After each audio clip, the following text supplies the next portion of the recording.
What's up, everybody? Cody here, I'm Eric. and welcome to today's podcast and today's channel. Thanks for taking time out, hang out with us. We know you're busy. I want to take about 15 minutes here and do a kind of an educational video, an informative video, and this is going to be for those of you who ride older motorcycles. Let's say bikes that are 8 years and older. And if you're planning on doing a trip, this is our advice to you as a guys that work in the industry, and as Eric who owns a business, and myself personally who rides a bike that's almost 20 years old across country, do multiple trips every year. This is what I have to worry about myself. So let's start with the stuff you should do for a bike to pre-plan for a trip. Yeah. And then I want to end on a let's share the story first so you can kind of see why we're doing this video, and then we'll end with how to go about with pre-planning. So I was not here, but Eric called me and shared with me a story of a man who was passing through this country of ours from Spain. Really nice gentleman. He is here riding his motorcycle, and he stopped at a dealership to get his bike serviced, oil change and brakes. And it was the same manufacturer dealership of his bike, and they wouldn't work on it because it's too old. So he rode down the road to the next dealership. Keeping in mind that the back brakes were wore out to where if he tried to use them, it was chewing up his back brake rotor, so he only had front brakes at this point. Yep, so metal on metal in the back. And it'd been rainy. And yeah, it's been rainy last week. So he rode 2 hours one way with only a front brake to another dealership, again, a manufacturer of his bike on the side of the building, and what's on his gas tank and what's on the building, they wouldn't work on it. And they sent him our way to work on it. So he gets here. You want to kind of share the story a little bit about what happened after he got here? So he got here and told me he was a traveler. You know, he'd called, and I was like, sure. I said, if it's something that's that simple, let's take a look at it.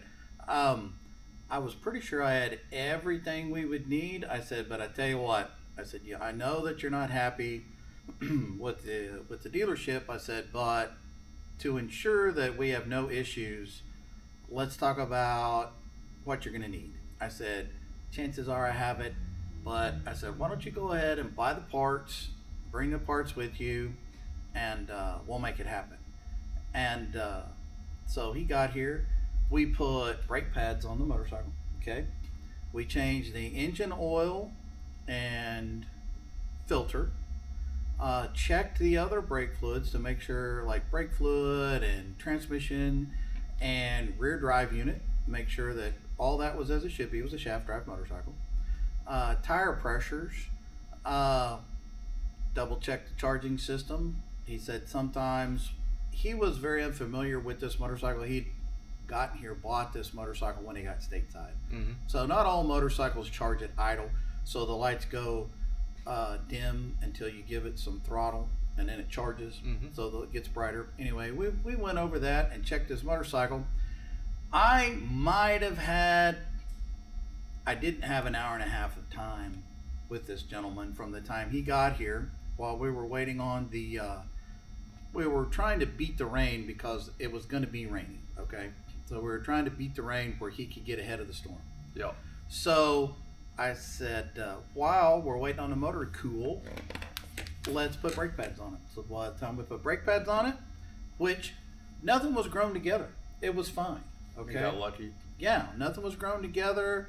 Put everything back. Made sure we used anti-seize where we should use anti-seize, where it could come apart again. Checked the brake fluid. Brake fluid actually was fine. He thought it was low, but by the time we put the new brake pads in it, pushed all the fluid back up. So all that was fine. Checked tire pressures, all of that. Sent him on his way basically an hour and a half. Now my question is, and I've asked this question before, we're not picking on dealers because a lot of times the manufacturers dictate the years that they're allowed actually to work on, or if motorcycles are there that are newer, they're required as a dealer to service those motorcycles first and to push the older ones back. And so at that point, a lot of times the dealers are forced not to work on them. Right. So now I used to work for a dealership, so I want to kind of go into why I know why dealers do this. Most dealers' cutoff is at 7 years. Some Harley dealerships will do 12 years. It just depends on dealership, and some dealerships don't even have a cutoff. It really depends. This dealership was a 7-year cutoff. His bike was 8 years old. They had the parts in stock, but didn't want to work on it. And there's a few reasons for this. As Eric said, the manufacturer, maybe has regulations with that. But two, not every manufacturer keeps up-to-date software for older bikes, which is a problem. That's why I have a bike here behind me I'm currently working on. And two, they may not have a technician back there that is experienced enough to work on a bike that's older. That's actually becoming a problem. It's becoming a big problem. Is that a lot of the older technicians are retiring, and the amount of experience on some of the older motorcycles is lacking now. So that's a problem actually in industry that individual dealerships would need to address. Yeah, I mean, even in the 15 years I've been doing this, it's amazing how much has changed in 15 years. It's pretty incredible. So yeah.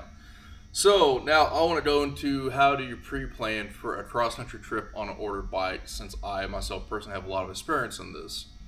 And the way you do this, Popular today, aren't we? we are popular. You're reading, I'm reading. The way you do this is one, make sure you put new tires on a bike. I don't care if your tires have 80% tread left on them or 70% tread. Just put new tires on your bike. Just be done with it. It's going to be cheaper wherever you're at currently to get them done than on the road. Unfortunately, a lot of shops will take advantage of a traveler that way. Sorry, I said it. I'm being honest with people here. Two, check your charging system. Make sure it's good. Three, change all your fluids. If it's a wet sump, change all the fluid. If it's a dry sump like a Harley, change all 3 fluids. Primary, engine, trans. Change them all. Check tire pressure. If you have laced wheels, if you're not sure what laced wheels are, they're spoked wheels. Check the spokes. Make sure they're tight. Brake fluid. Make sure your brake fluid's good. Here's a tip for you. You're supposed to change your brake fluid every 2 years. Something people don't ever think about changing and checking is your brake fluid. Every 2 years, you're supposed to flush your brake fluid. So brake fluid. Speaking of brakes, check your brake pads. How much wear are they have? Where are they at? Do we need to replace them? After you check the pads, get your dial caliper and check the thickness of the rotor, and check to see if it's wavy or anything. Make sure it's good to go, because the dealership will probably have brake pads in stock, but the chance of them having a brake rotor in stock is super slim. That is one person will be hard to get. Your fork oil. When's the last time you serviced your forks? Most bikes are 30,000 mile fork service intervals. You got 25,000 miles on your bike? Maybe that is go ahead and just get it serviced. Steering head adjustment. Make sure your steering head's properly aligned. You don't want to be going to a corner, loaded down on a bike up in the mountains and get a wobble into a corner and not make it home. Unfortunately, it happens. Speaking of the mountains, when's the last time you replaced your clutch plates? You got 60,000 miles on your clutch plates? Probably need to pull them out and replace them. Because riding up mountains is the hardest thing on clutches. I did not do this. I had to learn the hard way, and I spent almost 24 hours. I broke down, and I spent 18 hours at a McDonald's waiting to get picked up on a Sunday because I was too cheap and didn't want to replace my clutch plates. So I learned from my mistake. Yeah, the length of the clutch cable, and or if it's hydraulic. Yes, hydraulic clutch cable. Check the fluid hydraulic clutch cable. When's the last time you had it flushed? 2, clutch cable. I recommend going ahead and pulling back and making, if it's going to break, it's going to break where the dowel pin goes through it most of the time. It's going to start fraying right there, or it's going to start fraying going into the actual housing down on the transmission side of it. So if you're experienced enough, I encourage you to pull that back, especially if you have a lot of miles on it. Make sure they're not fraying and they're good. Last thing you want to do is break a clutch, especially if you have custom handlebars. If you have stock handlebars, they may have the part, but still pretty slim. So I did that. Sometimes it's a good idea though to carry spare cables, and if you have half your brake pad life left and you go ahead and change them, sometimes it's not a bad idea to take your brake pads that you have that still have about half of their brake pad life left, box them up and keep them as spares. Spare spark plugs also is not a bad thing to carry. Spare spark plugs is nice. Spark plugs is another thing people tend to forget to do. I think, if I remember, I think Harley Davidson's every 25,000 miles for spark plugs. Service your air cleaner. Yep, check your air cleaner, make sure that's good to go, make sure it's clean. If it's got a primary, check its chain, primary chain, the tension on it. Yeah, so definitely the older bikes, not as much the newer bikes, but the older bikes have a manual adjuster on them. You got to check it. You don't want that slapping around in there. You'll premature wear the bearings on the clutch hub assembly out. And so just at the end, everything I'm talking about is actually preventive maintenance you should be checking anyway, but really before a trip. Sprocket. How pointy are the sprockets? If How you much have chain adjustment do you have left? Are you going to take? You should take chain lube with you. Mm-hmm. Chain lube and chain cleaner. If it's a belt, here's the downfall of the belts. You can check your belt tension and you can check the quality of your belt. But you can't replace your belt on the side of the road usually. No, like we'll talk about Harley Davidson. Like if it's a Sportster, you can, but if it's a big twin, you can't. Nope. But if it's chain drive, I don't know that you necessarily need to carry a whole spare chain, but I tell you what is handy is a chain tool and a piece of chain and a couple of extra master links, because you can patch a chain to get you somewhere where you could get a chain. Yep. And so probably not Harley Davidson, probably not Indian, but the rest of them, Honda, Kawasaki, Suzuki, they're all going to be carrying chains because they all carry dirt bikes. They're a dirt bike brand. They sell dirt bikes, so they'll have chains. Now, are they going to have a 520 chain, a 530 chain? I don't know. So you need to know what kind of chain you have too.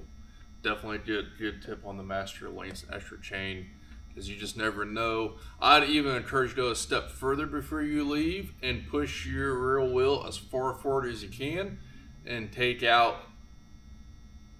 to get as tight as you can from the get-go with the proper adjustment. Now listen to me so you don't understand what I'm saying here. I want you to push the front wheel forward and then then if you have enough slack to take a link out, so then you take that link out, because over your 5,000 plus mile trip, that chain's going to be stretching and you're going to be slowly over time bringing that wheel further back to keep adding the proper tension on that chain. So it's not a bad idea to push your front wheel as far forward. We may do a video on that too, to explain what we're talking about. A lot of times if you're out on the road and you have run out of, I just keep that right there. If you run out of chain adjustment on the road, which can happen with what Cody's saying, you can loosen the wheel, push it forward, you can take a link out. Now, there's a bunch of you that are already just absolutely losing your mind. Well, here's the deal. You can fix it, you can patch it, or you can walk, okay? Now, if you shorten the chain where it has wear on the sprockets, in other words, it has a wear pattern, okay? You might interrupt that if it has enough miles on it, okay, to where you might get some faster sprocket and chain wear, but it's not going to be something that happens in 100 miles. It's not going to be something that happens in 500 miles. It probably won't even be something that happens in 1,000 miles, okay? But if you do that, it will allow you to either finish your trip or at least get to where you can buy a chain. And then to Cody's point, if you have to buy a chain, when you put a chain on it, you need to scoot that wheel as far forward as you can get it, and then try and fit that chain that close to the front, so that when you adjust it, you'll have all of your chain adjustment left. Yep. And we'll do one more thing on a chain, then I'm going to go switch on pre-calling. and we're going to end the video. So we're probably pushing about where I want to be at for my podcast limit. Also, pre-check your chain before you go on a trip. Check the roll. And this goes on chain and belt. So check the rollers on the chain, make sure they're good. Check the master link, make sure it's good. Check your chain and clean it before you go. Clean it and lube it. Remember, lube your chain when it's hot, not cold. Otherwise, it's not going to stick. Mm-hmm. And then number 2, belts. If you still have a belt, check the teeth on the belt. Make sure you got no teeth missing. Make sure there's no cuts in the belt. Make sure there's no rocks in the belt. If there is, don't even go on your trip. Don't do it. Stop. Take it to a shop. It's expensive, especially if you're on a Harley, but it's the most vital part of your bike. If that breaks, you're pushing your bike. And the belt takes probably the most force, the most tension over and over and over. That's what's making the power go to the ground. So I'd have raised up the bike, roll the wheel, and look and feel each individual nub on the belt to make sure they're not. Because you may think it's good, but they're actually detached and they're just barely attached on there. While you're there, you can check your cush drive. Yeah. I got tired of replacing belts in my Dyna from riding it too hard. So that's why I went chain. Now, there's a last thing. I'm going to end with this. If you know where you're going and you know how many miles you can get to an oil per oil change, how many miles you can get on a tire swap, and you know which route you're taking, pre-plan ahead that route, and then I would go ahead and call ahead at a dealership and have a set of tires and oil change, everything they're waiting for you. I'd even go as far as asking if they're willing to work on the bike. If they're not, then you need to ask them, who would you recommend to work on it? And then contact that person and then have them have stuff waiting for you. So some simple phone calls can save you a whole lot of frustration in the long run. And some simple basic pre-maintenance stuff can allow you to enjoy your trip with basically being worry-free. There's nothing worse. I've been 2 trips now. 1, I had a flat tire. 2, clutch went out. Nothing can make a trip that was so fun for a whole week turn to complete crap to you're just like, this sucks, than having a bike that's broken down. Absolutely. And what you're doing is you're decreasing the chances of something horrible happen by what we're talking about. Yep. It still doesn't guarantee something won't happen. And the reason I say tires is because I was a new rider here. I had my Kawasaki Vulcan, which is a pretty heavy bike. And I'm like, I got good tires. If I stayed in Kansas, I still had probably 4,000 miles left on my tires. We were going to Arkansas. Arkansas roads, I don't know what they do with their roads. They have beautiful roads and amazing riding. Arkansas is a gorgeous state to ride through. I love riding through Arkansas. But whatever it is they do with their roads, they eat through tires quicker than any other state I've ever been in. I don't know why that is, that they just do. So my tire's almost bald. I'm in Eureka Springs, and I go to a little hole-in-the-wall shop to replace tire. They didn't have the right size tire, so I had to go with the size smaller than what I wanted. Remember, I'm fully loaded and packed down, so I'm on a week and a half trip here with my pops. 2 days later, I have a flat tire, and it's on a Sunday during Bites, Blues, and Barbecue, and literally everything is shut down. I spent probably 8 hours at a gas station just hoping I'd get lucky. Some good old boys, some backwoods good old boys came and picked my bike up and got me back on the road. They patched my tube. The guy who put the tire on left the incorrect size tube on that smaller tire, and he pinched it when he put it together. So my pre-planning and pre-spending twice cost me frustration on 2 different trips. So this is why I want to do this video. If this helps, hit that like and subscribe button. I'm trying to get the channel to 1,000 subscribers. When I do, I'm going to be doing a giveaway to some of you guys down in the comments. And share with me down below your stories. Where you've been to? What's been your funnest trip? I kind of want to do. I think I want to do a podcast where we talk about some trips we've taken. Yeah, share with us your experiences traveling, good, bad, indifferent. Okay, and let us know. Yep. But until next time, y'all ride safe.